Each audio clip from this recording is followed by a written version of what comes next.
Welcome back to Hillbilly Storytime, Pentest Fails with me, Adam Compton. As you can tell, I'm sitting outside today enjoying the nice weather. Mostly because, well, it is sunny, and two, because my office is being worked on at the moment, so can't really be doing any recording in there. I also want to apologize for any noises you hear in the background. I don't think the mic's going to pick them up, but if it does, I do apologize. It'll be either wildlife, birds and whatnot, or it'll be tractors baling and cutting hay, or cutting and baling hay off in the background. So let's go ahead and jump back into one of our old-style stories where we're dealing with Cheap Pentests R Us, and let's see where we left off with them last time. Well, today we're going to be telling one about, it's mostly dealing with being a little bit forgetful on not remembering to pack certain things and stuff like that. So let's go ahead and get started. Once upon a time, there was a company called Cheap Pentests R Us. It was contracted by another company, let's call them Acme, to keep everything anonymous here. They were contracted to perform an internal penetration test, an on-site penetration test of a couple locations. After a little bit of the discussions and everything was taken care of, it was determined that there was going to be 3 assets going out onto this engagement. As always, first one's going to be Charles Ray. He's the more senior of the group. Next, there's Billy Bob. He's sort of your average consultant, pen tester in there. Then you have Billy Bob, who's the more junior of the 3. A little less experienced, tends to make a few more mistakes, but in this case, all 3 of them have their own issues. So, after a little bit of discussion with the customer, they find out that there's 3 locations to go to. The first one, Charles Ray opts to go to. He shows up on site. He has his laptop bag and everything with him. He goes and talks to the point of contact, does the morning kickoff meeting there, that sort of standard stuff. He finds out where he's going to be sitting down. He goes to unpack. He does stuff like that, and he goes to hook up to their network. And he realizes he's missing something. He's missing his Ethernet cable. Well, okay, fine. The customer may have something that will work. I mean, may have one sitting around. Odds are they do. But then he also realizes he didn't even bring his Ethernet adapter for it. So he sits there and he's like, what can I do? What can I do? And he's running a Mac, so he's used to having a Thunderbolt adapter there. After asking around a long time there, or well, a short time really, he finds out that their IT manager happens to have a USB Ethernet adapter. So he uses that, plugs in, and gets going. Ultimately, that's the biggest issue he has on this engagement, is that he forgot that Ethernet cable and adapter there. Whether it's because he just forgot to pack it, it was left behind, or whatever the scenario is. That's one of those things that I know I have forgotten an Ethernet adapter a time or two on engagements. I tend to always remember my Ethernet adapter, but those scenarios do happen where you forget that one critical piece of adapter or that piece of technology that you need. Well, okay, same time Charles Ray is doing his engagement, Billy Bob and John Boy each were at their locations too, but let's jump on to the next location here, which is Billy Bob. He shows up with his bag of goodies, everything as well. He shows up, does his morning meetings, same sort of thing that Charles Ray did. And he sits down. He has his Ethernet adapter. He has it plugged in. He's doing his work.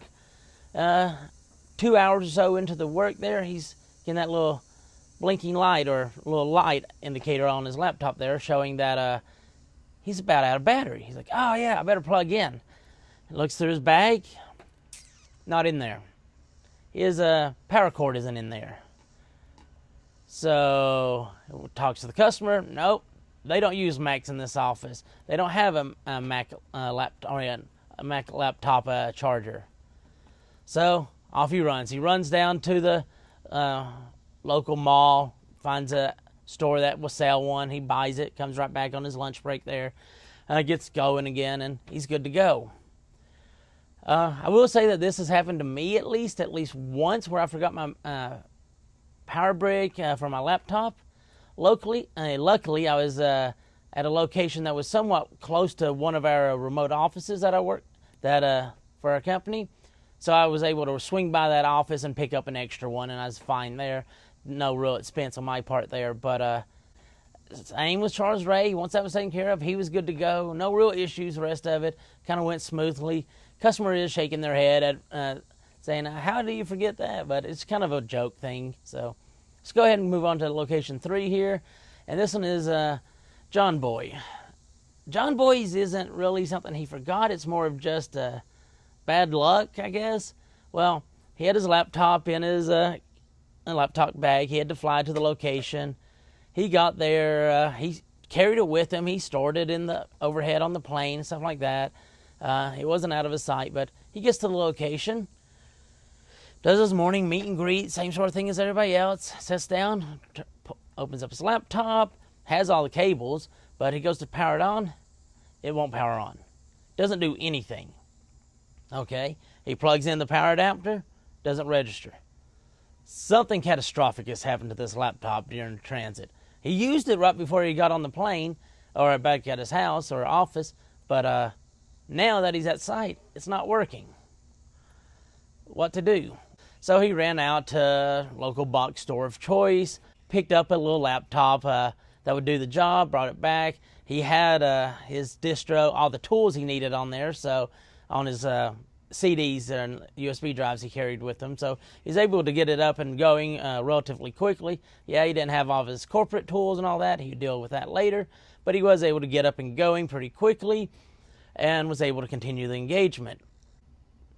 Now that all 3 consultants have done their jobs, they're all done, yay, everybody's happy. They moved on, they're on their way back to the office now, and all's done, except for writing the report, which not really anyone I know really enjoys doing that. It's just part of the job, so we all do it. It's great if you can do it well and you do enjoy it.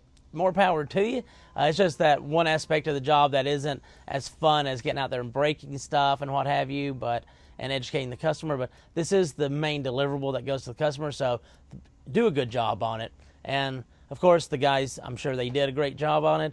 But in addition to that, they had a couple expense reports to fill out now for the purchase of a power adapter and for a new laptop. Hopefully you got that expensed, but there's the story for today. Hopefully you all enjoyed it. As always, hit the like button if it was enjoyable. Hit the subscribe button so that you can be updated when new ones come out. And if you have any requests for the types of stories or what have you, more internal stories, more externals, talking about doing code, just whatever the scenario, leave a comment in the comments below, and please enjoy and have a great day. Thank you.